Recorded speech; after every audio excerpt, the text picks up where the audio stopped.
इस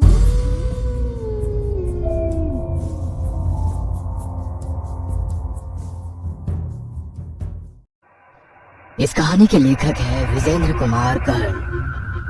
सन्नाटे से भरी वो रात थी तो खामोशी, लेकिन उसने अपने अंदर जमाने भर का शोर छिपा रखा था। थी तो वो चांदनी रात, लेकिन उस रात आसमान में बादल थे काले काले, इसलिए चांद बादलों के साथ लुका छिपी खेल रहा था। चांद जब बादलों में जाता तो अंधेरा रोशनी को अपने कब्जे में ले लेता, और जब वो बादलों से बाहर आता तो रोशनी अपनी बाहें फैलाए रात को अपनी आगोश में ले लेती। चांद और रात के इस खेल में नीचे धरती पर स्थित एक शमशान घाट में एक बहुत ही खौफनाक घटना को अंजाम दिया जा रहा था। एक लड़की जिसके हाथ पैर बंधे हुए हैं और उसका पूरा चेहरा किसी नकाब से ढका हुआ था, वह असहाय सी बैठी हुई थी। उसके सामने एक यंग लड़का एक अघोरी के पास बैठा हुआ था। लड़के के हाथ में बड़ी सी धारदार तलवार थी। चांद की रोशनी जब कभी उस तलवार से टकराती तो ऐसा लगता कि तलवार उस रोशनी को भी काट देगी। अघोरी ने ललाट के बीच लंबा सा टीका भी लगा रखा था। उसके चेहरे पर चेचक के बड़े बड़े निशान थे। आंखें बंद किए वो कोई मंत्र बुदबुदा रहा था। रात के उस सन्नाटे में कुत्ते के भौंकने की आवाज और रात के कीड़ों के बोलने की आवाज भी लगातार आ रही थी। उन्हीं आवाजों के बीच थोड़ी देर बाद अघोरी ने अपनी आंखें खोली और सामने बैठे युवक से कहा, इसे जल्द से जल्द तैयार करो। और हाँ, तुमने देख लिया है ना, इसका कोई अंग भंग तो नहीं है। अगर ऐसा है तो बलि स्वीकार नहीं होगी और तुम्हारा काम कभी नहीं होगा। उस लड़के ने इशारे से ही अघोरी को बताया कि उसने सारी तस्दीक कर ली है। लड़की का कोई भी अंग भंग नहीं है। मानव या जानवर की बलि की सबसे पहली शर्त यही होती है कि उसका कोई अंग कटा फटा ना हो, वो बीमार ना हो। उसके बाद उस लड़के ने वहीं पास रखे मिट्टी के मटके का पानी उस लड़की पर डालना शुरू कर दिया। सिर से होता हुआ पानी नीचे जमीन पर गिर रहा था और आसपास के क्षेत्र को गिला कर रहा था। वह लड़की अपना सिर हिलाकर उस लड़के द्वारा की जा रही इस प्रक्रिया का विरोध कर रही थी, लेकिन ना तो उस लड़के को उसकी परवाह थी और ना ही अघोरी को। उसके बाद उस लड़के ने लाल रंग का घोड़ा एक कटोरी में लिया और लड़की के पैरों में लगाने लगा, जैसा कि शादीशुदा लड़कियां पैरों में लगाती हैं। फिर उसने नेल पॉलिश उसकी हाथों की उंगलियों में लगाया। वह लड़की अपनी उंगली को मोड़ रही थी और इस काम से मना कर रही थी, लेकिन लड़का कहाँ मानने वाला था। इसके बाद वो कुछ रंगीन चूड़ियां उस लड़की की कलाई में पहनाने लगा। उस सुनसान रात में चूड़ियों की वो खनक अजीब सा डर भी पैदा कर रही थी। अब सारी तैयारी हो चुकी थी।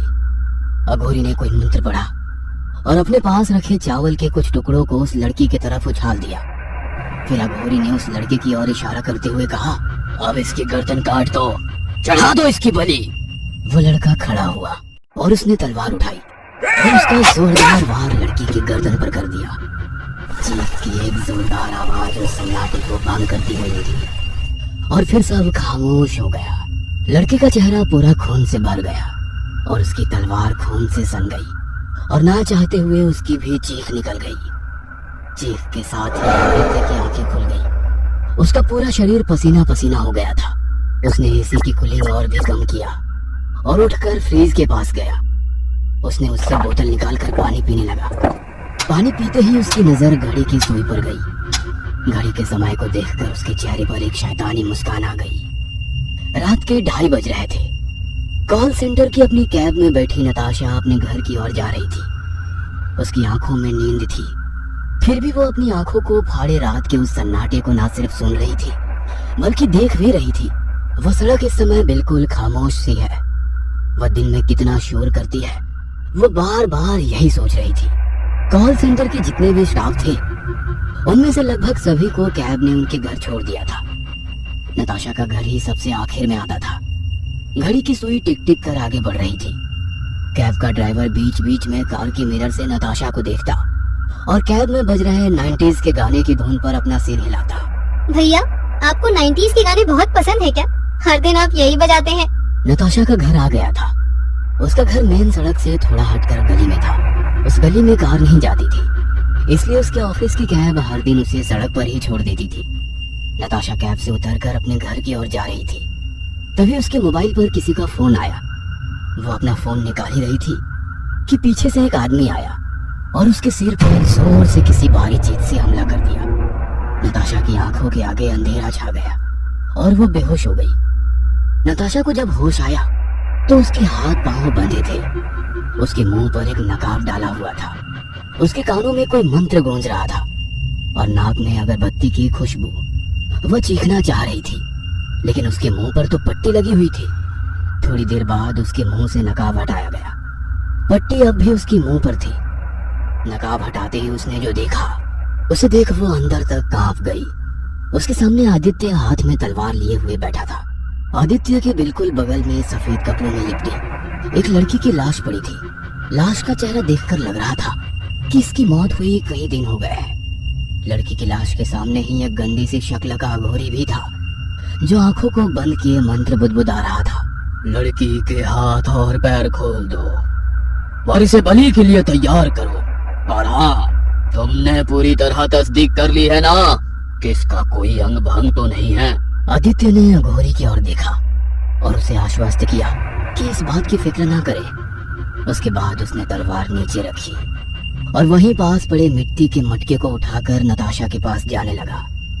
जैसे जैसे वो नताशा के करीब आता, नताशा को लगता कि वो मौत के करीब आ रही है, क्योंकि सारी तैयारियां देखकर वो समझ गई थी कि ये लोग उसकी बलि देना चाहते हैं। आदित्य मटका लेकर नताशा के पास पहुंचा और उसके ऊपर पानी डालने लगा। लेकिन वो कहते हैं ना कि इंसान सबसे ज्यादा खतरनाक उस समय होता है जब उसके सामने मौत खड़ी होती है। नताशा ने एक लात आदित्य के पैरों के बीच में मारी और पूरी ताकत से वहां से भागने लगी। आदित्य इस हमले के लिए तैयार नहीं था, इसलिए वो दूर जा गिरा। पकड़ो, पकड़ो उसे, नहीं तो सब खत्म हो जाएगा, पकड़ो। तांत्रिक की यह आवाज आदित्य के कानों में गूंजने लगी और वो नताशा के पीछे भागने लगा। नताशा भागे जा रही थी, भागे जा रही थी। फिर एक जगह वो पेड़ों की ओट में जाकर छिप गई। उसकी सांसें बहुत ही तेज चल रही थी। धक धक धक धक करती उसकी दिल की धड़कन की आवाज ऐसी थी जिस आवाज को उसने कभी नहीं सुना था। आदित्य उसका पीछा करता करता उस पेड़ से आगे निकल गया। नताशा अपने आप पर किसी तरह कंट्रोल कर छिपी हुई थी, लेकिन तभी किसी कीड़े ने नताशा के चेहरे पर रेंगना शुरू किया। नताशा अब भी अपनी चीख को रोकने का प्रयास कर रही थी, लेकिन उस कीड़े ने जैसे ही उसके चेहरे पर काटा तो उसके मुंह से चीख निकल पड़ी और चीख की आवाज ने आदित्य के पैर पीछे खींच लिए। वह उस पेड़ की ओर बढ़ने लगा। तभी उसे ओट में छिपी नताशा दिख गई।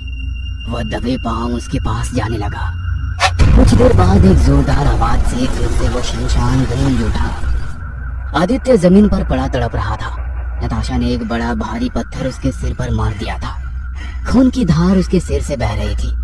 वह धीरे धीरे बेहोशी की हालत में जा रहा था। आदित्य समंदर के किनारे बैठा है। उसके साथ दिव्या भी बैठी है। दोनों समंदर की उठती और गिरती लहरों को देख रहे हैं। सूरज लगभग डूबने ही वाला है। आदित्य मोबाइल की घड़ी में दिव्या को टाइम दिखाते हुए कहता है, घर नहीं जाना है क्या? कितनी देर हो गई है? थोड़ी देर और आदित्य, तुम्हें पता है ना मुझे सूरज को डूबते हुए देखना कितना पसंद है। अच्छा बाबा, ठीक है। सूरज डूब जाता है। दिव्या आदित्य के बाइक के पीछे बैठी है। आदित्य फुल स्पीड में अपनी बाइक भगा रहा है। दिव्या अपनी बाहें खोल देती है और आदित्य से और स्पीड चलाने के लिए कहती है। स्पीडोमीटर की सुई 120 की स्पीड दिखाती है। अरे तुम्हें डर नहीं लगता स्पीड से? मौत तो तय है ना आदित्य, स्पीड से चलो या धीमे, जब मौत आनी होती है तो वो तो आ ही जाती है। अचानक रेड लाइट आ जाती है। आदित्य ब्रेक लगाता है और पीछे घूमकर दिव्या को कुछ बोलना चाहता है, लेकिन दिव्या तो उसकी बाइक के पीछे है ही नहीं। वो इधर उधर देखता है, लेकिन दिव्या उसे कहीं दिखाई नहीं देती। तभी ट्रैफिक की लाइट ग्रीन हो जाती है, लेकिन आदित्य की आंखें अभी भी दिव्या को ही ढूंढ रही है। उसके पीछे की गाड़ियां लगातार हॉर्न पर हॉर्न बजा रही है। अच्छी खासी भीड़ वहां जमा हो जाती है। आदित्य को अपने गलती का एहसास होता है। वो बाइक स्टार्ट करता है। तभी दूर उसे दिव्या दिखाई देती है, जो एक टैटू बनाने वाले के पास खड़ी है और उसे हाथ के इशारे से अपने पास बुला रही है। आदित्य उसकी ओर थोड़ा गुस्से से देखता है और घड़ी की ओर इशारा करता है, लेकिन दिव्या मुस्कुराते हुए उसे अपने पास बुलाती है। वो उसके पास जाता है। दिव्या एक टैटू वाले के पास बैठी है और आदित्य के नाम का टैटू कर रही है। उसके चेहरे पर एक दर्द तो है, साथ ही उस दर्द के साथ सुकून भी है, लेकिन आदित्य दिव्या की इस हरकत से बहुत ही परेशान है। अरे टैटू कराने की क्या जरूरत है दिव्या? कितना दर्द हो रहा है तुम्हें? तुम भी ना बिल्कुल स्टूपिड हो। तुमसे देखा नहीं जा रहा तो तुम अपना मुंह घुमा लो, लेकिन इसे करने से मुझे मत रोको। इस टैटू को कराने से दर्द नहीं हो रहा आदित्य, बल्कि मुझे ऐसा लग रहा है कि ये नाम तुम्हारी वो निशानी है जिसे मुझसे कोई जुदा नहीं कर सकता। दिव्या हाथ में टैटू करा के आदित्य की ओर अपना हाथ बढ़ा देती है। आदित्य उसके हाथों को सहलाता है और उस पर किस करना चाहता है, लेकिन दिव्या तो वहाँ है ही नहीं। वह देखता है कि टैटू की दुकान पर कोई और लड़की बैठी है और वो अपने लवर सूरज का नाम गुदवा रही है। आदित्य की आंखों में आंसू आ जाते हैं। वो अपनी बाइक के पास जाता है और उसे स्टार्ट करने की कोशिश करता है, लेकिन बाइक स्टार्ट नहीं होती है। वह फिर से किक मारता है, तभी उससे थोड़ी दूर एक जोरदार एक्सीडेंट होता है। वहाँ काफी भीड़ लग जाती है। आदित्य अपनी बाइक छोड़कर उधर ही भागता है।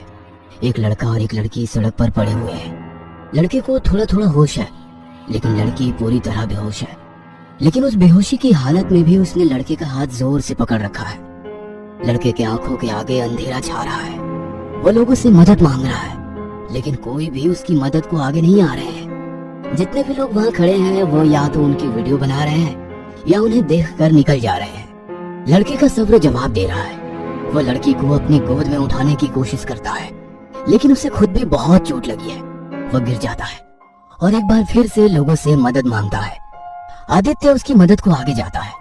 वो उसकी गर्लफ्रेंड को उठाने की कोशिश करता है, तभी उसके हाथ पर बने टैटू पर उसकी नजर जाती है। उस पर आदित्य लिखा होता है। आदित्य घुटनों के बल वहीं बैठ जाता है और रोने लगता है। तभी एक एम्बुलेंस की आवाज से उसका ध्यान टूटता है। वो उस एम्बुलेंस की ओर देखता है तो वो ये देखता है कि उससे कुछ लोग उतरे हैं और उस लड़की और लड़की को स्ट्रेचर पर डालकर अस्पताल ले जा रहे हैं।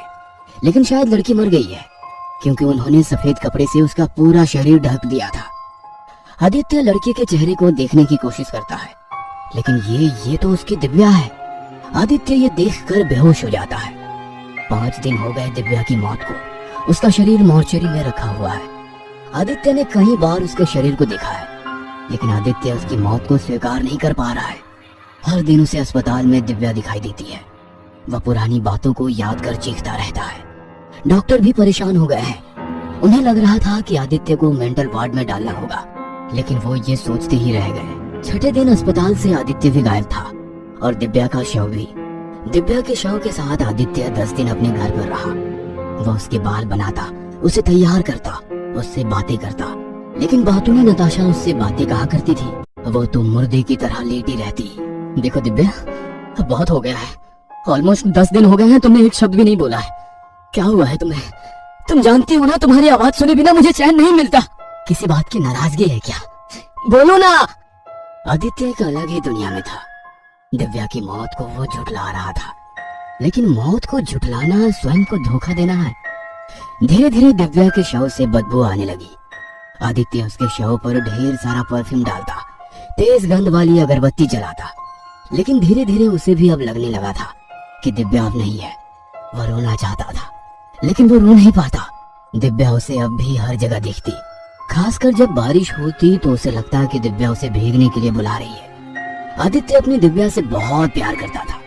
वो उसकी यादों से बाहर नहीं निकल पा रहा था। दिव्या, दिव्या, तुम मर गई। पागल, तुम क्यों मर गई? किससे पूछकर मरी तुम? कभी सोचा तेरे बिना मैं कैसे जीऊंगा? बड़ी सेल्फिश निकली तू। लेकिन मैं तुझे वापस लाऊंगा। फिर से हम दोनों साथ में घूमेंगे, बारिश में भीगेंगे, सनसेट देखेंगे, सबको बुलाकर। हाँ, तू आएगी ना वापस? बोलना, तू आएगी ना वापस? आएगी ना? आदित्य को अब किसी दूसरी जिद ने घेर लिया था। उसे दिव्या को जिंदा करना था। उसे विधाता के लिखे को मिटाना था। उसे पता था कि तंत्र मंत्र में वो ताकत है जो मुर्दे को भी जिंदा कर सकते हैं। शमशान में जब पहली बार उसने लाश को नोच नोच कर खाते अघोरी को देखा तो वो उससे डरा नहीं, बल्कि उसने उससे अपनी दिव्या को जिंदा करने की गुजारिश की। अघोरी ने दिव्या को जिंदा करने के लिए एक लड़की की बलि देने की बात कही। दिव्या का प्रेम आदित्य के मन में इस तरह से बसा हुआ था कि उसे किसी लड़की के बलि देने की बात से भी कोई आपत्ति नहीं थी। नताशा उसके अपार्टमेंट के पास ही रहती थी। आदित्य ने उसकी गतिविधियों पर नजर रखना शुरू कर दिया। पूरे 10 दिन उसने नताशा की एक एक चीज को नोटिस किया। वह कब घर से निकलती है, कब ऑफिस से लौटती है, कब वो बालकनी में आती है और किस दिन वो किस रंग के कपड़े पहनती है आदित्य को ये तक पता था। और फिर एक रात जब वो ऑफिस से लौट रही थी तो उसने बलि देने के लिए उसका अपहरण कर लिया। पुलिस की सायरन की आवाज से शमशान घाट गूंज रहा था। आदित्य के हाथ में हथकड़ी थी। उस समय तेज हवाएं चलने लगी थी और फिर बारिश भी शुरू हो गई थी। दिव्या के शव को एम्बुलेंस में डाला जा रहा था। तभी आदित्य की नजर उसके हाथ के टैटू पर पड़ी जिस पर आदित्य लिखा हुआ था। उस बारिश को देखकर आदित्य को अब भी लग रहा था कि उसकी दिव्या उठेगी और कहेगी, आदित्य चलो ना, फिर से भीगते हैं दोनों साथ साथ।